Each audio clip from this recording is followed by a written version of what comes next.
en tant que business analyst, on va faire une réunion où on va présenter nos recommandations à des managers ou des dirigeants. Donc, on va la préparer, cette réunion. Alors, préparer, évidemment, il y a toute la partie, les slides, hein, PowerPoint, machin, tout ça.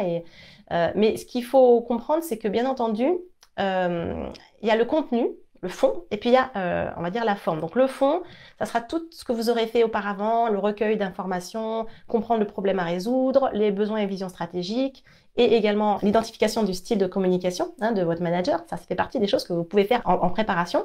Il faut savoir qu'un manager, pour prendre une décision, il n'aura peut-être pas du tout les mêmes besoins que des gens opérationnels. Vous aurez fait des ateliers avec vos contributeurs, vous aurez recueilli tous leurs besoins et vous êtes hyper empathique, vous savez ce que l'équipe veut et vous êtes tout content, vous voulez montrer ça à votre manager. Et peut-être que le manager, lui, c'est pas ça ses objectifs. Je vous assure, je l'ai rencontré aussi, c'est parce que il le dit pas forcément.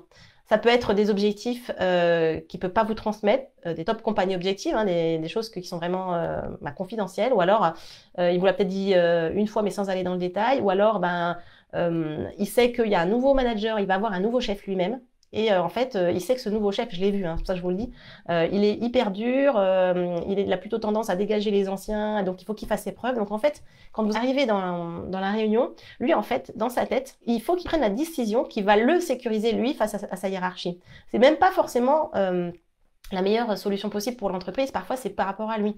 Parfois, c'est évidemment et heureusement par rapport à la vision stratégique de l'entreprise et c'est tourné vers, on va dire, une synergie commune à l'entreprise. Mais sachez bien que, il faut préparer ça. Il faut vous mettre dans la tête de votre manager et vous dire, OK, qu'est-ce que finalement, lui, il attend de cette réunion.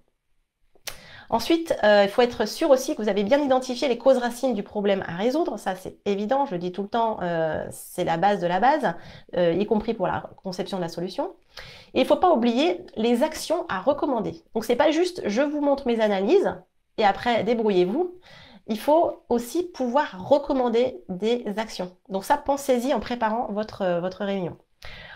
Ensuite, également, ça c'est le dernier point pour préparer la réunion, il faut respecter la disponibilité très restreinte des dirigeants ou du manager. Il faut savoir que les managers, ils sont tout le temps entre plein de réunions, ils n'ont pas le temps. C'est des gens qui courent tout le temps. Ils sont toujours très occupés. Donc, la chose que vous devez avoir en tête, c'est de ne pas leur faire perdre leur temps. Ça va les énerver, ils vous écouteront pas, d'accord? Donc déjà, commencez et finissez vos réunions à l'heure. Bon, évidemment, si c'est votre manager qui est en retard, vous pouvez pas grand-chose, mais déjà, vous respectez ça.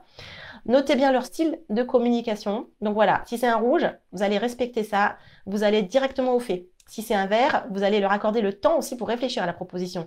Vous dites pas dans votre roadmap, oh bah ok, je fais la réunion et du coup demain je commence ma phase suivante, il aura pris sa décision. Non, s'il est vert, il va peut-être prendre du temps pour y réfléchir. Donc c'est normal, il faut respecter ça. Et puis voilà, ce dernier point, le fait de respecter les dirigeants, c'est le fait de reconnaître leurs préférences en matière de communication et d'agir en conséquence. Encore une fois, vous vous tournez vers eux, pas vers vos peurs de mal faire ou d'être mal perçus, mais vers eux. Comment eux ils sont, comment ils vont percevoir vos recommandations.